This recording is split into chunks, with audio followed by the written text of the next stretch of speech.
যৌথ গিয়ে সরকার ইতিমধ্যে শ্রেডার যিনি মহাপরিচালক তিনি ভালো বলতে পারবেন কতগুলো সোলার পাওয়ার প্ল্যান্ট ইতিমধ্যেই পারমিশন দেওয়া হয়েছে।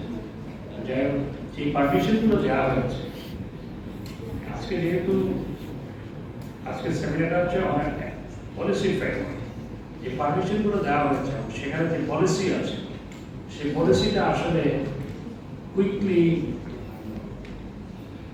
সোলার এনার্জি প্রোডাকশনের ক্ষেত্রে বর্তমান প্রেক্ষাপটে আমাদের আর্থসামাজিক প্রেক্ষাপটে একটু সংশোধন করা প্রয়োজন রয়েছে। যেমন যে কোনো সোলার পাওয়ার প্ল্যান্ট করতে হলে একটা লিড পার্টনার লাগে, আর লিড পার্টনার কে হবে?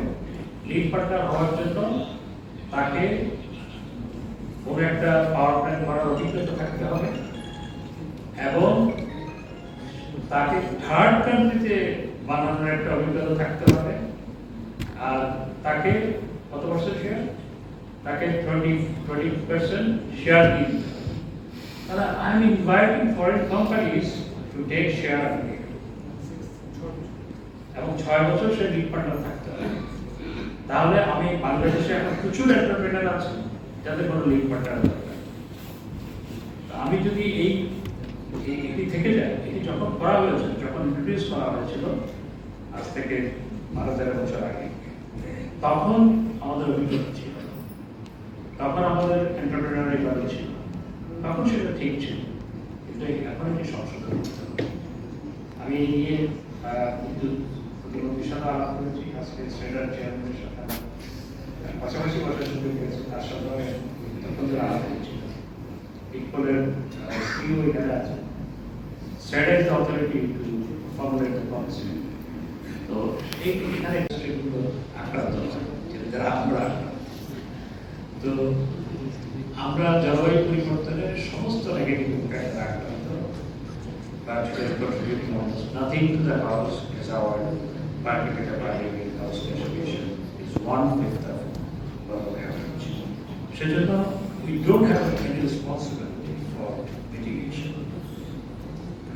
কার্বন নিঃসরণ কমানো এটি আমাদের অব্লিগেশন নয়। এরপর মাননীয় প্রধানমন্ত্রী বঙ্গবন্ধু কন্যা জননেত্রী শেখ হাসিনা কার্বন নিঃসরণ কমানোর লক্ষ্যে আমাদের 40% এনার্জি বাই 2041 তিনি গ্রিন সোর্স থেকে উৎপাদন করার লক্ষ্যমাত্রা স্থাপন করেছেন এবং